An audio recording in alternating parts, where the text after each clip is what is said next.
Hey students, this is Nida. Welcome back to the channel English with Nida. I hope you all are doing great in life. As you can see here, we'll start with a new chapter, that is chapter 27, the verb, person and number. Simply a topic on the agreement of the verb with its subject. Verb जिस subject के साथ use हो रहा है उसके साथ बिल्कुल form में अग्री करना चाहिए in number and person. Number that is in singular plural के अकॉर्डिंग, सिंगुलर में है या प्लूरल में है वो सब्जेक्ट, तो उसके अकॉर्डिंग ही वर्ब का फॉर्म यूज होगा. एंड सेकेंड पर्सन में that is first, second and third person में है दैट सब्जेक्ट, सो उसके अकॉर्डिंग उसका फॉर्म अग्री करना चाहिए. This is the simple basic idea of this chapter. And ये बहुत ही शॉर्ट चैप्टर है बट स्टिल इम्पॉर्टेंट, क्योंकि इसमें बेसिक रूल है वर्ब के फॉर्म को लेके. जैसे कि वर्ब एक चीफ वर्ड है इन ग्रामर, सो वो इम्पॉर्टेंट है बिकॉज माइनर मिस्टेक्स इसी से ही होते हैं. ग्रामेटिकल मिस्टेक्स तो वो बिल्कुल भी नहीं होने चाहिए, जबकि एक बेसिक रूल है. सो इस आइडिया को स्टडी करते हैं. Let's start with this chapter. And first of all, please do subscribe to this channel English with Nida. Thank you so much in advance for subscribing to my channel. So let's start with this chapter. Next, this is our new chapter, chapter 27, the verb, person and number. Clear? So first, second, यहाँ पर सिर्फ 4 may be points हैं. So यहाँ पर line by line obviously study करेंगे, but basic idea इसका क्या होगा? Simply the agreement of a verb with its subject in number and person. Okay, so यहाँ पे सिंपली एग्जाम्पल है. यहाँ पे पार्ट बाय पार्ट डिवाइड किया है. पहले तो वर्ब का अग्रीमेंट यहाँ पे देख सकते हैं. How verb agrees with its subject in person. मतलब वर्ब पर्सन से कैसे अग्री कर रहा है? पर्सन मतलब फर्स्ट, सेकंड और थर्ड. पर्सन में कौन है? ये जो फर्स्ट यहाँ पे सब्जेक्ट यूज हो रहा है, ये फर्स्ट पर्सन में है, सेकंड में है या फिर थर्ड में है. उसके अकॉर्डिंग वर्ब में क्या चेंजेस आ रहे हैं वो देखते हैं. एंड सेकंड इसमें पार्ट डिवाइड कर दिया है नंबर का. नंबर के according that is singular form में है या फिर प्लूरल फॉर्म में है दैट सब्जेक्ट. जैसे दे ऑब्वियसली यहाँ पे प्लूरल में है and he is in singular form. So उसके अकॉर्डिंग वर्ब में क्या चेंजेस होंगे वो स्टडी करेंगे. लेकिन यहाँ पर एक बात क्लियर है, एक आइडिया क्लियर है कि जो वर्ब होगा वो पर्सन और नंबर के अकॉर्डिंग अपने सब्जेक्ट से अग्री करना चाहिए, और वो भी उसी फॉर्म में ही काउंट होगा, कैटेगराइज होगा, जिसमें वो उसका जो सब्जेक्ट है वो कैटेगराइज होगा. फॉर एग्जांपल यहाँ पर जो आई है ऑब्वियसली फर्स्ट पर्सन है एंड सिंगुलर है, फर्स्ट पर्सन एंड सिंगुलर. सो इसके साथ जो वर्ब यूज़ हो रहा है उसका फॉर्म वो भी फर्स्ट पर्सन सिंगुलर होगा. यही यहाँ पे आइडिया है. नेक्स्ट देख लेते हैं, एक ओवरव्यू देख लेते हैं, उसके बाद लाइन बाय लाइन इसको स्टडी कर लेंगे. नेक्स्ट यहाँ पर ऑब्वियसली इसको मिक्स करके दिखा दिया है that verb agrees with its subject in person. यहाँ पर ये ऑब्वियसली पहले देख लिया. सो यहाँ पर एक इम्पॉर्टेंट रूल है that verb agrees with its subject in number and person. साथ में इसको दिखाया है. Okay, so this is simple. यहाँ पर एग्जाम्पल देख लेंगे. देन नेक्स्ट यहाँ पर होगा नोट दिया हुआ है. ओके, इसको पहले रेज कर लेते हैं. यस, यहाँ पे नोट दिया हुआ है. यहाँ पर नोट बहुत ही इंपॉर्टेंट है क्योंकि इसमें ज़्यादा कुछ देखना ही नहीं पड़ेगा. फॉर्म्स में ज़्यादा इसमें चेंज ही नहीं है बिकॉज यहाँ पे देख सकते हो lost all their inflections to the verbs. In modern English verbs have lost all their inflection, that is जो चेंजेस होते हैं उनके फॉर्म में.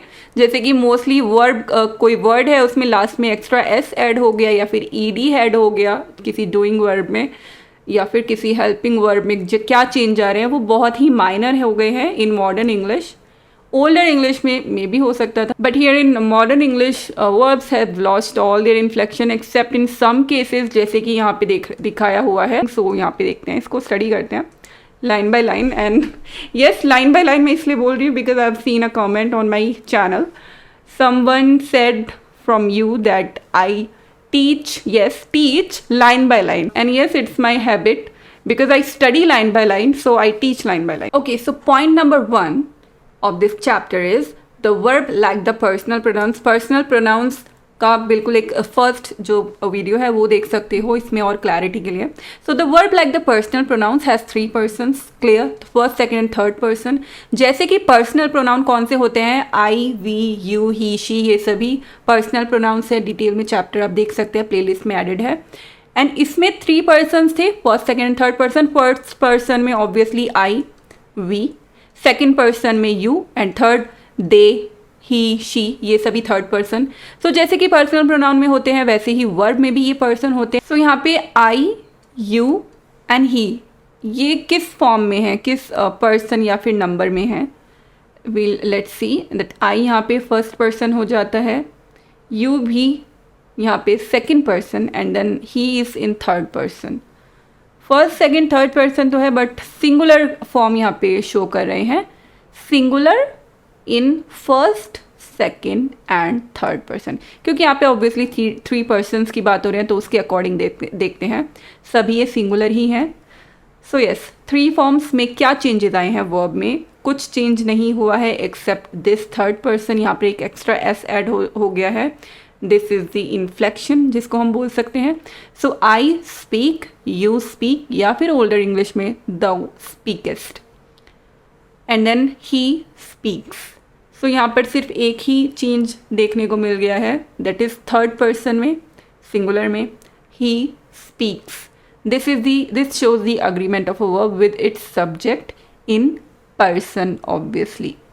So ये और भी ज़्यादा डिटेल में अलग अलग सेंटेंस के बारे में, सेंटेंस 1, 2 एंड 3 में फर्स्ट में जो सब्जेक्ट है that is I is of the first person, yes first person में है, therefore the verb is also in the of the first person. Clear है? जो सब्जेक्ट जिस फॉर्म में होगा, जिस पर्सन या नंबर में होगा, उसके साथ यूज़ होने वाला वर्ब उसी कैटेगरी में रिप्रेजेंट करेगा, उसी कैटेगरी को रिप्रेजेंट करेगा। दैट इज़ अगर सब्जेक्ट फर्स्ट पर्सन में है तो उसका वर्ब भी फर्स्ट पर्सन में ही होना चाहिए, उसकी फॉर्म उसके अकॉर्डिंग ही होनी चाहिए। एंड सेकेंड में the subject is of the second person, that is you, second person में है, सिंगुलर तो है ही, यहाँ पर ऑब्वियसली ये तीनों सिंगुलर के लिए शो हो रहे हैं, बट ऑब्वियसली यू हमारा प्लूरल में भी सेम ही यूज़ होता है, so you both singular plural के लिए होता है, बट यहाँ पर अभी बात हो रही है पर्सन की। So subject of the second person that is you, therefore the verb is also of the second person. Person की बात हो गई है, ये मतलब ये फर्स्ट पर्सन फॉर्म है वर्ब का, ये सेकेंड पर्सन है, ये थर्ड पर्सन है। थर्ड पर्सन तो क्लियरली दिख ही रहा है। In sentence 3, the subject of the third person, and that is he. Okay, ये subject हो गया, is of the third person. Therefore, the verb is also of the third person. Simple जो subject है वही verb हो गया है. Simple. यहाँ पे person का clear हो जाता है. We thus see that the verb takes the same person as its subject. Clear? ये हो गया agreement verb का. So that the verb agrees with its subject in person. अभी जो मेन आइडिया उसको इटैलिक्स में लिख के दिखाया हुआ है, that the verb agrees with its subject in person. Clear? अब सेकेंड पॉइंट में देखेंगे, पर्सन तो हो गया, अभी नंबर का बताते हैं, सिंगुलर या फिर प्लूरल। ये शो कर रहा है clearly he is in singular and they in plural. उससे क्या फॉर्म में चेंज आएगा? The verb like the noun and pronoun.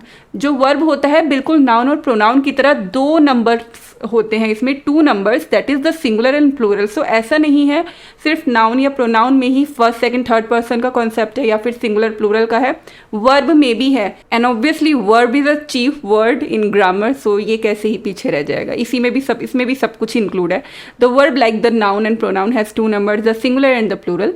दस वी से, अभी यहाँ पर सिंगुलर प्लूरल का एग्जाम्पल दे दिया है, that he and they obviously third person में है, ये थर्ड पर्सन का एग्जाम्पल है, singular is he and this is plural. तो इससे क्या चेंज आया है?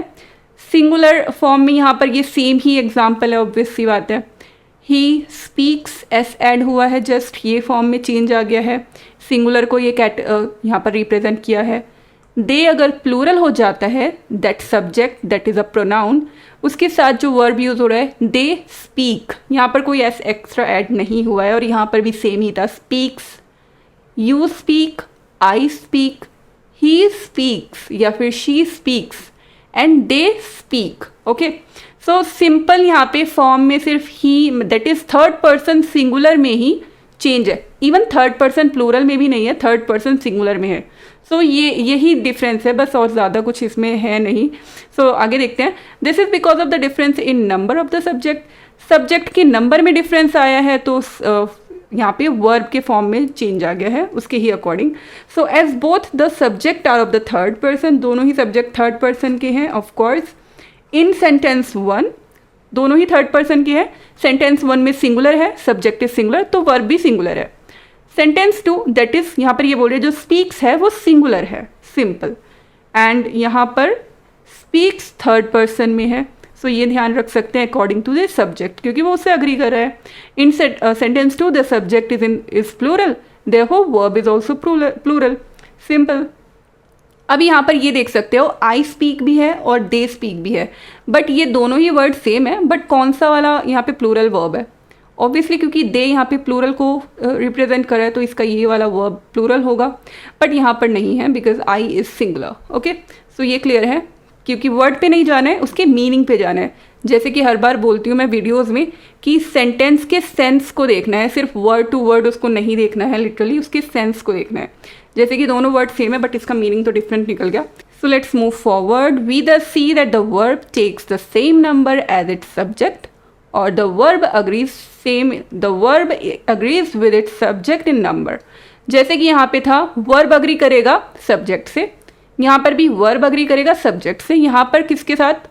According to the person of that subject, and यहाँ पर according to the number of that subject. Okay, basic idea यही है। अब इसका मिक्स करके यहाँ पे कुछ एग्जांपल्स देखते हैं। Some important rule, the verb must agree with its subject in number and person, both in number and person में अग्री करना चाहिए।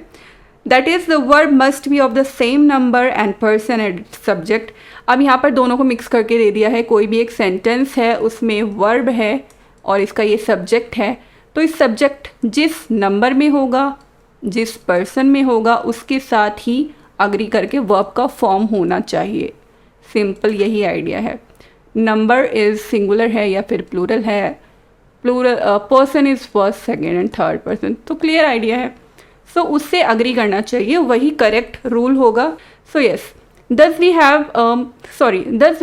if the subject is of the singular number, अगर सब्जेक्ट सिंगुलर नंबर में है, okay, first person में है, singular है and first है, तो सिंगुलर और फर्स्ट में आई आ जाता है। This is singular and first person. Okay, तो verb must be of the singular number first person, verb भी वही होना चाहिए फिर। सो लेट्स सी यहाँ पर आई के साथ डिफरेंट फॉर्म्स देखते हैं। I am here, okay, that helping verb, this am, and ये प्रेजेंट हो गया है, ये this is in present tense, and I was there, was यहाँ पर obviously helping verb and in past tense.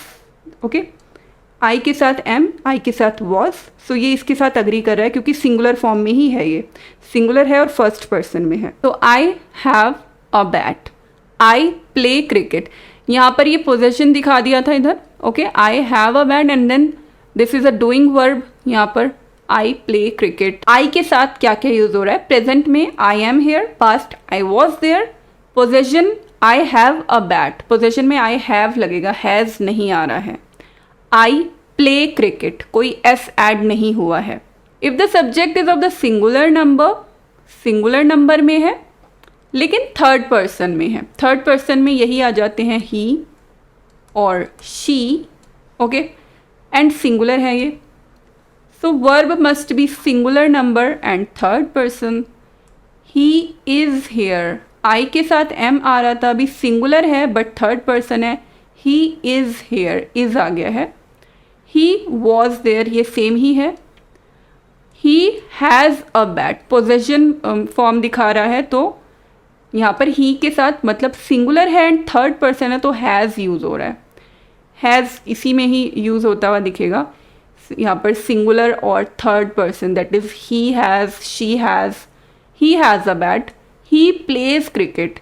Singular form में ये चेंज देखने को मिलेगा एंड थर्ड पर्सन में ही most of the times he plays cricket, s add हुआ है एंड यहाँ पर I play cricket. So if the subject is of the plural number, subject यहाँ पर अगर प्लूरल हो जाता है, जैसे ये सिंगुलर था, अभी इसको प्लूरल फॉर्म इसका होगा दे, एक से ज़्यादा। Okay, if subject is in plural and third person, ये थर्ड पर्सन है, they, the verb must be of the plural number and third person. So they के साथ is am are, okay, is singular में am I के साथ use होगा and are यहाँ पे प्लूरल के साथ, एंड थर्ड पर्सन है एंड यहाँ पे प्लूरल है।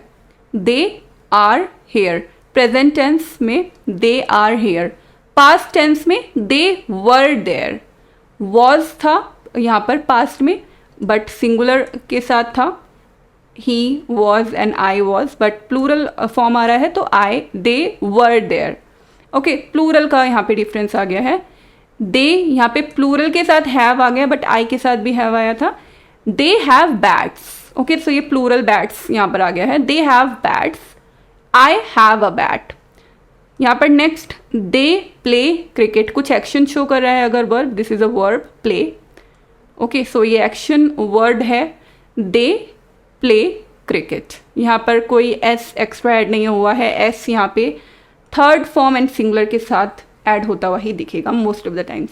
सो ये क्लियर है आई गेस, बेसिक आइडिया है। नेक्स्ट देखते हैं लास्ट एक नोट है। In some languages form of the verb changes with number and person of the subject, जैसे कि हमने लास्ट 2 स्लाइड में देखा, इसमें form of the verb change होते हैं, लेकिन देखा कि बहुत ही रेयरली कुछ ही माइनर चेंजेस हैं, जो कि यही नेक्स्ट लाइन में बता रहे हैं कि मॉडर्न इंग्लिश में, in modern English verb have lost all their inflections, जो भी सभी इन्फ्लेक्शंस हैं वर्ब लॉस्ट कर चुके हैं in modern English. That is जो भी माइनर चेंजेस होते हैं, जैसे कि एक्स्ट्रा एस ऐड हो जाना, या फिर लास्ट में ईडी ऐड होता है, या फिर EST, ये सब जो माइनर चेंजेस इन्फ्लेक्शंस होते हैं वो मोस्टली लॉस्ट हो गए इन modern English for number and person accept in the third person of the singular number.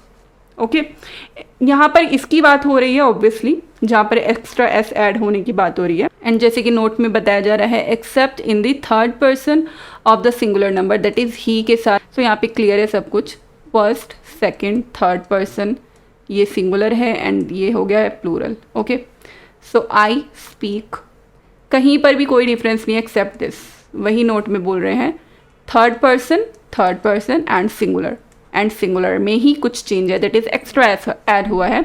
And यहाँ पर ये ब्रैकेट में देख लो, यू जो है is both singular and plural in current English except this, कहीं पर भी कोई इन्फ्लेक्शन नहीं है जैसे कि नोट में देखा। The only exception is the verb to be, जो बी वर्ब है उसमें कुछ एक्सेप्शन है, कुछ चेंजेस हैं। यहाँ पर देख लेते हैं, बी वर्ब के अंडर ये इज, एम, आर, वॉज, वर, यही सब आते हैं। सो इसमें फिर भी चेंजेस देखने को मिले हैं, जो कि देख सकते हैं। I am always obviously I के साथ ही यूज हो रहा है, this verb helping verb. You are, okay, you दोनों ही का ही सेम ही रहेगा क्योंकि दोनों में सेम यूज हो रहा है, सिंगुलर हो या प्लूरल हो। यू आर सिंगुलर में भी अगर किसी एक पर्सन को रेफर कर रहे हैं तो यू आर, एंड प्लूरल हैं अगर then also same you are. So I am, you are, he is, okay, we are, you are, they are, I am and he is. So ज़्यादा exception इसमें भी नहीं है। So I guess it's clear, just a basic idea of English grammar. So this chapter is done here. I end up here today. Thank you for your valuable time and thank you for being here, and please do like this video and share this video with your friends and family, and do subscribe to this channel and press the bell icon. Thank you so much. Have a great day. Bye bye.